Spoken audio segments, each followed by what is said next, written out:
सिरी, यहाँ का तापमान कितना है? मौसम -47 डिग्री है। अंटार्कटिका में हवा का तापमान -14.8 डिग्री फ़ारेनहाइट या -20 डिग्री सेल्सियस है और यहाँ पर -58 डिग्री फ़ारेनहाइट या -47 डिग्री सेल्सियस।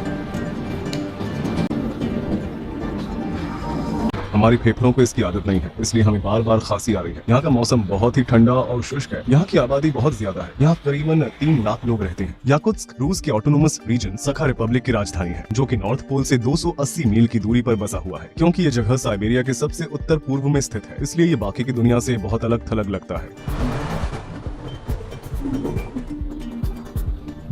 बाहर का तापमान लगभग -50 डिग्री सेल्सियस है। उबलते हुए पानी का तापमान -135 डिग्री सेल्सियस है। जैसा कि आप देख ही सकते हैं, यह तुरंत आइस क्रिस्टल्स में बदल जाता है। इस क्षेत्र में आज तक का सबसे कम तापमान -71.2 डिग्री सेल्सियस रहा है। ऐसा लगता है जैसे ये जगह किसी दूसरे प्लेनेट का बाहर रखा गया केला कुछ मिनटों के अंदर एक हथौड़े में बदल सकता है। यहाँ पर लोग मेटल फ्रेम के चश्मे नहीं पहन सकते क्योंकि मेटल उनकी त्वचा से चिपक सकता है और जब वे अपने चश्मे को निकालने जाएंगे तो उनका मांस बाहर आ सकता है। यह मांस का एक टुकड़ा है जो बिल्कुल इंसानी मांस जैसा दिखाई देता है। आइए इसे मेटल से छूकर देखते हैं क्या होता है।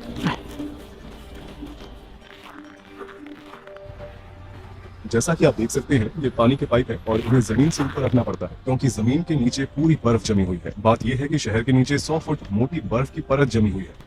देखिए, ये नदी पूरी तरह से जम चुकी है। सोवियत युग के दौरान स्टालिन के विचारों का विरोध करने वाले लोगों को सखा रिपब्लिक में निर्वासित कर दिया जाता था। उसमें पॉलिटिशियन, व्यापारी आदि शामिल थे। असल में आज याकुत्स्क में रहने वाले कुछ लोग उनके पोते पोती हैं, इसलिए यह निर्वासन की जगह हुआ करती थी। आज इस शहर में लोग एक आम जीवन जी रहे हैं। हम इस जीवन को बर्फ का नर, आइस हेल कह सकते हैं। यह मनुष्यों की सीमाओं के पार है। चाहे हम जो कुछ भी क्यों न पहन ले, कोई भी चीज हमारे शरीर को गर्म रखने के लिए। अगर आपके पास कार है तो आप यहाँ बहुत दिक्कत हो सकती है। यहाँ पर सर्दियाँ 6 से 7 महीनों तक चलती है और उस समय आप अपनी कार को बिल्कुल भी नहीं चला सकते हैं। अगर आप फिर भी इसे चलाना चाहते हैं तो आप अपनी गाड़ी का इंजन बंद नहीं रख पाएंगे। उदाहरण के तौर पर आप यहाँ देख सकते हैं कि कार का इंजन चालू है लेकिन फिर भी ये खाली है, अंदर कोई भी नहीं है। ऐसा ही यहाँ पर सैकड़ों कारें हैं। इंजन के चालू रहने की वजह यह है कि अगर ये रुक गया तो इस बात का खतरा रहता है कि ये पूरी तरह से बर्फ में ढक जाएगा और इंजन का तेल जम जाएगा। जैसा कि आप यहाँ देख सकते हैं, इस गाड़ी के मालिक ने अपनी कार को लंबे समय तक नहीं चलाया होगा। इंजन बंद होने के सिर्फ 20 मिनट बाद ही उम्मीद छोड़ देना यहाँ एक आम बात है। एक और जमी हुई कार जो आने वाली गर्मियों में फिर से इस्तेमाल होने का इंतजार कर रही है। ये कार चल रही है ना? चलिए देखते हैं कि इसके अंदर कोई है या नहीं। हाँ, कोई भी नहीं है।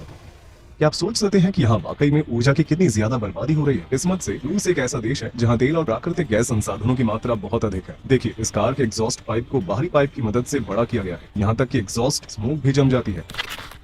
कार की सुरक्षा के लिए विशेष कवर्स भी बनाए गए हैं, लेकिन कभी कभी वो भी काफी नहीं होते और जो लोग ज्यादा पैसे खर्च करने की हैसियत रखते हैं वे अपनी गाड़ियों को हीट गैरेज में रखते हैं क्योंकि ये गाड़ियां लगातार चलती रहती है, इसलिए पूरे शहर में लगातार धुएं की एक परत बनी रहती है। धुंध की वजह से सामने कुछ दिखाई देने की सीमा अक्सर 60.96 मीटर से कम होती है। यहाँ पर बनाए गए घरों का आर्किटेक्चर बिल्कुल अलग है। जमीन के बर्फ से ढके होने और बर्फ के खिसकने की संभावना की वजह से बिल्डिंग्स को खंभों पर बनाया जाता है। पुराने घर जिनका निर्माण बहुत पहले किया गया था, वे एक दशक के बाद झुकने लगते हैं क्योंकि बर्फ की मात्रा या तो बढ़ जाती है या कम हो जाती है। यह पेन और सुई की तरह लग रहा है। यहाँ अगर सबसे बुरा कुछ हो सकता है तो वो है फ्रॉस्ट बाइट। चलिए मान लेते हैं कि एक रेफ्रिजरेटर लगभग 4.4 डिग्री सेल्सियस पर काम करता है और फ्रीजर -20 डिग्री सेल्सियस पर काम करता है, तो हम बड़ी आसानी से कह सकते हैं कि यहाँ पर हर जगह एक बहुत ही हाईटेक फ्रीजर की तरह काम कर सकती है क्योंकि यहाँ का तापमान -50 डिग्री सेल्सियस है। इसलिए कुछ लोग अपने फलों या मांस को अपनी खिड़की के बाहर टांग कर स्टोर करते हैं। क्या मैं इस तौलिए से एक स्लेट बना सकता हूँ?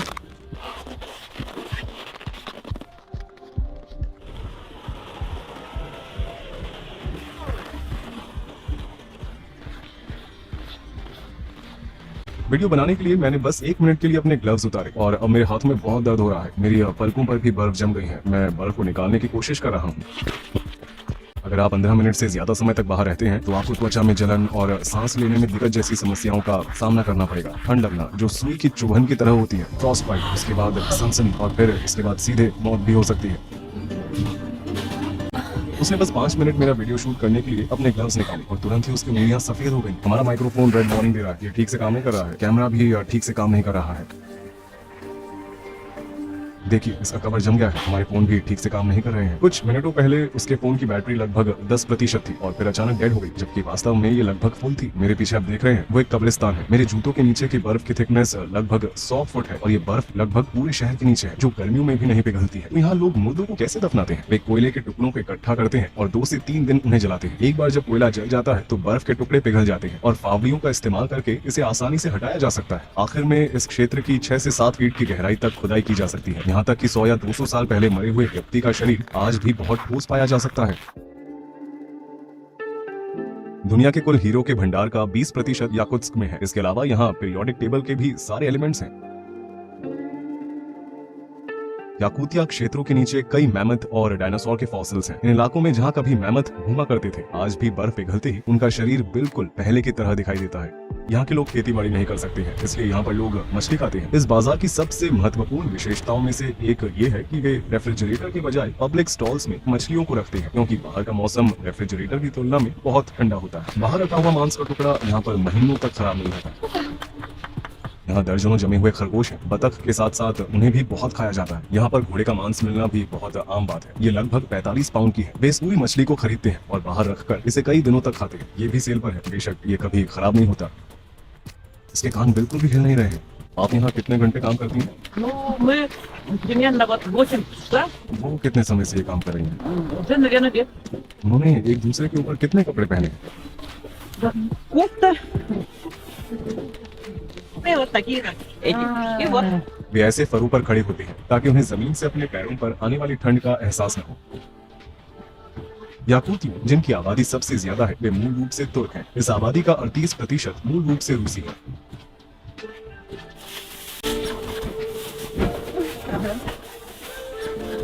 यहाँ ऐसे ही कुत्ते देखने को मिलते हैं। बदकिस्मती से बिल्लियां यहाँ जीवित नहीं रह सकती हैं। केवल मोटे फर वाले मैमल्स ही यहाँ जीवित रह सकते हैं। यहाँ पर कारों के अंदर 2-2 शीशे होते हैं ताकि जब एयर कंडीशनर से इंटीरियर गर्म हो जाए तो तुरंत ही इसका तापमान कम न हो। सड़क पर चलने की सबसे खतरनाक बात यह है कि अगर किसी भी वजह से कोई भी कार अगर खराब हो जाती है तो ड्राइवर के मरने का खतरा बहुत बढ़ जाता है। उन्हें इसे 30 मिनट के अंदर ठीक करना होता है, नहीं तो मिनटों के अंदर इंजन ऑयल जम जाएगा। अगर लोग इन इलाकों में बिना किसी फोन सिग्नल के फंस जाते हैं तो उनके पास कुछ ही घंटों के अंदर जमकर मरने के सिवाय कोई चारा नहीं होता है। इसलिए हर ड्राइवर अपनी कार में एक टूल बॉक्स जरूर रखता है। कुतुब वाले स्लेट 7 गांव की हमारी यात्रा पूरी हो चुकी है। कुतुब वाले स्लेट पर सवार होते समय हवा और ठंड के कारण मेरा एक कान पूरी तरह से सुन्न हो चुका था। दर्द बर्दाश्त के बाहर था।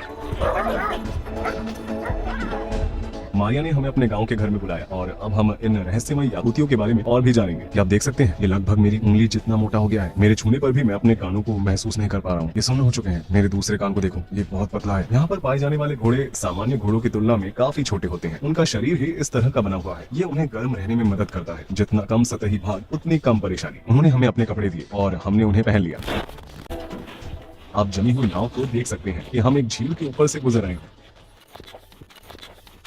हमने इसे 90 डिग्री के एंगल पर मारने की कोशिश की। हमने यहाँ 20 से 25 इंच के डायमीटर का छेद किया। गाय यहाँ पर आकर अपनी पानी की प्यास को बुझा सकती है। हम लगातार टूटी हुई बर्फ को हटा रहे हैं। इस पानी को दोबारा पूरी तरह से जमने में कितना समय लगेगा? In 1 hour. इस गांव में गायों को सर्दियों में हमेशा खलिहान में रखा जाता है। क्या उन्हें ठंड नहीं लगती? They do, of course. That's why they don't spend much time outside.